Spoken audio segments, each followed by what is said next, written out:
Pada tanggal 17 Agustus 1950, Republik Indonesia Serikat secara resmi dibubarkan dan Indonesia kembali menjadi negara kesatuan yang berbentuk republik, yaitu UUDS 1950. Dalam UUDS 1950, ditetapkan bahwa sistem demokrasi yang digunakan adalah demokrasi liberal dengan sistem pemerintahan parlementer.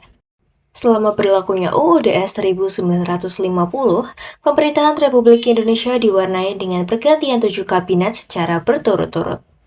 Kabinet pertama pada masa demokrasi liberal adalah Kabinet Natsir, yang dipimpin oleh Masyumi. Pada masa Kabinet Natsir ini, untuk pertama kalinya dilangsungkan perundingan antara Indonesia dan Belanda, menyangkut masalah Irian Barat pada tanggal 4 Desember 1950. Namun, perundingan ini menemui jalan buntu, yang menyebabkan munculnya mosi tidak percaya dari parlemen terhadap Kabinet Natsir. Sehingga Kabinet Natsir jatuh pada tanggal 21 Maret 1951. Pada tanggal 26 April 1951, diumumkan susunan kabinet baru di bawah pimpinan Sukiman Wiryosanjoyo dan Suwiryo. Kabinet Sukiman juga tidak dapat bertahan lama. Pertukaran nota antara Menteri Luar Negeri Ahmad Subarjo dan Duta Besar Amerika Merle Cochrane menjadi penyebab jatuhnya Kabinet Sukiman. Kabinet Sukiman dituduh telah memasukkan Indonesia ke dalam blok barat, sehingga DPR menggugat kebijakan Kabinet Sukiman. Akhirnya, Kabinet Sukiman jatuh dan mengembalikan mandatnya kepada Presiden. Kabinet Wilopo dipimpin oleh Mr. Wilopo sebagai Perdana Menteri. Kesulitan yang dihadapi Kabinet Wilopo adalah adanya gerakan separatisme di sejumlah daerah.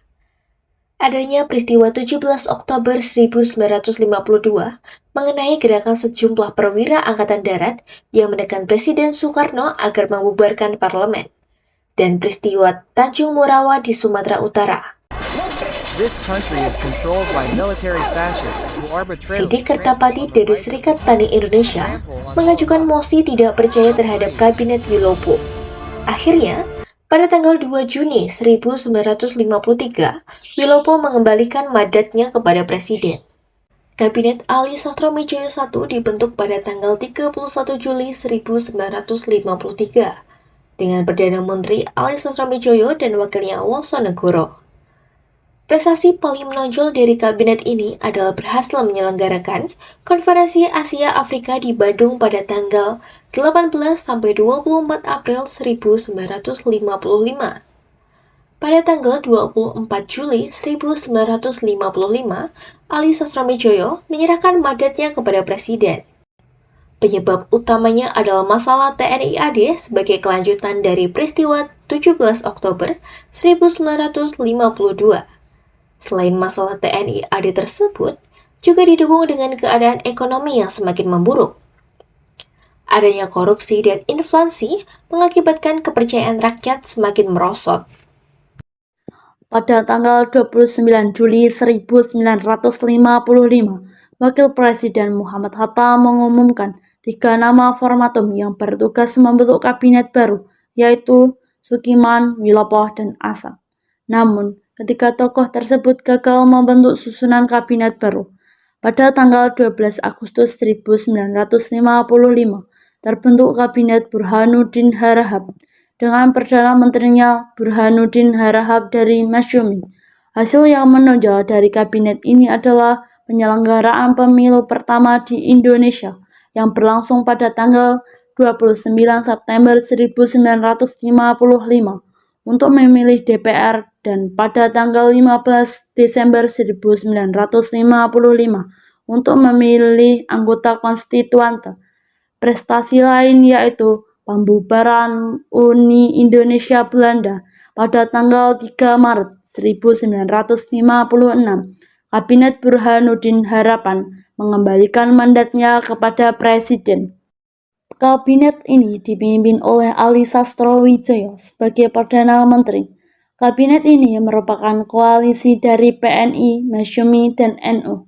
Pada tanggal 14 Maret 1957, Ali Sastroamidjojo II menyerahkan mandatnya kepada Presiden karena dalam tubuh kabinet terjadi perpecahan antara PNI dan Masyumi. Pada bulan Januari 1957, Masyumi menarik semua menterinya dari kabinet, dan hal tersebut menjadikan kedudukan kabinet Ali Sastrowijoyo II sangat lemah. Perdana Menteri kabinet ini adalah Insinyur Juanda dengan 3 orang wakil, yaitu Mr. Harley, Idam Khalid, dan Dr. Limina. Pada masa kabinet Juanda ini muncul pergolakan-pergolakan di daerah-daerah yang menghambat hubungan antara pusat dan daerah. Untuk meredakan pergolakan-pergolakan tersebut, diselenggarakan Musyawarah Nasional (MUNAS) pada tanggal 14 September 1957 di Gedung Proklamasi Jalan Pegangsaan Timur nomor 56 yang membahas masalah pembangunan nasional dan daerah pembangunan angkatan perang serta pembagian wilayah Republik Indonesia. Dilanjutkan dengan Musyawarah Nasional Pembangunan MUNAP pada bulan November 1957 yang bertujuan khusus, yaitu membahas dan merumuskan usaha-usaha pembangunan sesuai dengan keinginan daerah. Gerakan perempuan pada tahun 1950 sampai 1960 merupakan salah satu periode pergerakan paling progresif. Pada periode ini, banyak organisasi perempuan berafiliasi dengan kekuasaan organisasi massa yang benar. Contohnya, Gerakan Wanita Istri Sedar (GERWIS) yang merupakan gabungan dari ratusan aktivitas dan berbagai organisasi perempuan. Misalnya, Rukun Putri Indonesia, Persatuan Wanita Sedar, Gerakan Wanita Indonesia, dan Perjuangan Putri Republik Indonesia. Munculnya isu komersial yang diangkat pada tahun 1950-an seperti UUD perkawinan dan isu poligami, menyebabkan pembentukan Komisi NTR, nikah, talak, dan rujuk. Pada masa demokrasi liberal, sistem kepartaian yang dianut adalah multipartai, yang dibentuk agar memudahkan dalam mengontrol perjuangan lebih lanjut dengan tujuan memudahkan mengukur kekuatan perjuangan dan memudahkan meminta tanggung jawab kepada pemimpin-pemimpin barisan perjuangan. Meskipun pada kenyataannya, partai-partai tersebut cenderung memperjuangkan kepentingan golongan daripada kepentingan nasional. Pemilihan umum merupakan salah satu syarat agar sistem pemerintahan yang demokratis berfungsi. Pada tanggal 31 Juli 1954, dibentuk Panitia Pemilihan Umum Pusat dengan ketuanya Hadi Kusumo, PNI. Pada tanggal 16 April 1955, Hadi Kusumo mengumumkan bahwa pemilihan umum untuk parlemen akan diadakan pada tanggal 29 September 1955. Pengumuman tersebut mendorong partai-partai untuk meningkatkan kampanye sehingga ke pelosok-pelosok desa. Diadakan pemilu diharapkan dapat menciptakan stabilitas politik dan pemerintahan. Pemilu direncanakan pada tanggal 29 September 1955 untuk memilih anggota DPR dan pada tanggal 15 Desember 1955 untuk memilih anggota konstituante. Setelah diumumkan pelaksanaan pemilu, maka fase kampanye dimulai dengan penyelenggaraan rapat-rapat raksasa. Wilayah Indonesia dalam pelaksanaan pemilu dibagi menjadi 16 daerah pemilihan yang meliputi 28 kabupaten, 2.139 kecamatan, dan 43.429 desa. Akhirnya, pada tanggal 29 September 1955, pemilu dapat terlaksana dengan lancar. Pada tanggal 15 Desember 1955, diselenggarakan pemilu untuk memilih anggota konstituante. Pemilu yang berhasil dilaksanakan pada tahun 1955 memunculkan 4 partai terkemuka, yaitu Majelis Syuro Muslimin Indonesia, Masyumi, Partai Nasional Indonesia, PNI, Nahdlatul Ulama, NU, dan Partai Komunis Indonesia, PKI. Dominasi keempat partai tersebut tampak dari pertimbangan kursi di DPR yang terdiri atas 272 kursi. Pelantikan anggota DPR hasil pemilu dilakukan pada tanggal 20 Maret 1956. sedangkan pada anggota Dewan Konstituante dilakukan pada tanggal 10 November 1956. Pada masa demokrasi liberal, kondisi ekonomi Indonesia sangat buruk karena beban utang besar dari KMB, luar negeri 1,5 triliun dan dalam negeri 2,8 triliun, defisit 5,1 miliar. Politik keuangan masih dipengaruhi Belanda, kurangnya tenaga ahli ekonomi, situasi politik tidak stabil sehingga biaya keamanan meningkat, ekspor hanya bergantung pada perkebunan, serta pertumbuhan penduduk yang tinggi. Untuk menutup defisit, pemerintah memperoleh pinjaman luar negeri 1,6 miliar dan kredit Belanda 200 juta. Masalah jangka pendek, mengendalikan uang beredar dan kenaikan biaya hidup. Masalah jangka panjang, pertumbuhan penduduk dan kesejahteraan yang rendah. Untuk mengatasi defisit 5,1 miliar, Menteri Keuangan Saifuddin Prawira Negara pada 19 Maret 1950 melakukan gunting Saifuddin, yaitu memotong nilai uang 2,50 ke atas menjadi setengahnya. Kebijakan ini tidak merugikan rakyat kecil karena uang tersebut umumnya dimiliki kelas menengah dan atas. Tujuannya mengurangi jumlah uang beredar agar keseimbangan dengan barang yang tersedia.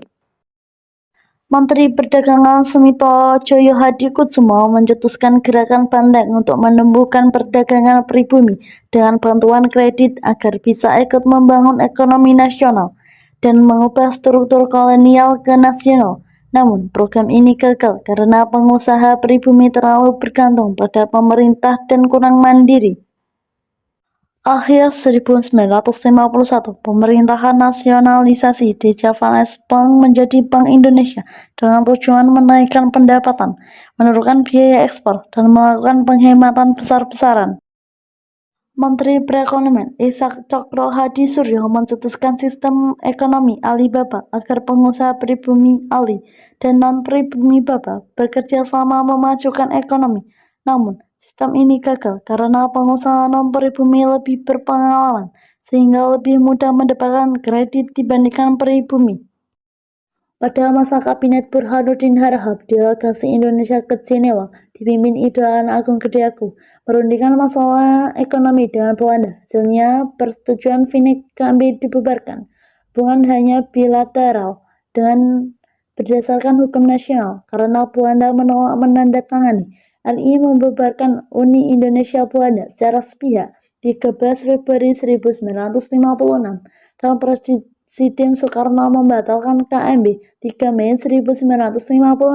Akibatnya, banyak perusahaan Belanda dijual, tetapi perusahaan pribumi belum mampu mengambil alih. Pada masa demokrasi liberal, kabinet yang singkat dan program kerja berganti-ganti menimbulkan ketidakstabilan politik dan ekonomi, sehingga terjadi kemerosotan ekonomi, inflasi, dan lambatnya pembangunan. Kabinet Ali Sastrowijaya II membentuk Biro Perencanaan Negara dipimpin Insinyur Juanda yang menyusun rencana pembangunan 5 tahun 1956 sampai 1961. Namun, RPTL gagal karena ketegangan pusat daerah, nasionalisasi perusahaan Belanda akibat perjuangan Irian Barat, depresi ekonomi AS dan Eropa 1957 yang menurunkan ekspor dan pendapatan negara. Nasakom adalah konsep Soekarno yang mempersatukan tiga kekuatan revolusioner, nasionalisme, Islamisme, dan Marxisme.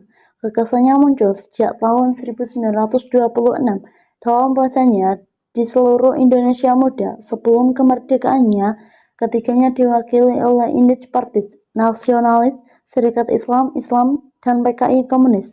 Pada masa demokrasi terpimpin, Soekarno menerapkan Nasakom untuk mengganti demokrasi parlementer yang dianggap pro-kapitalis.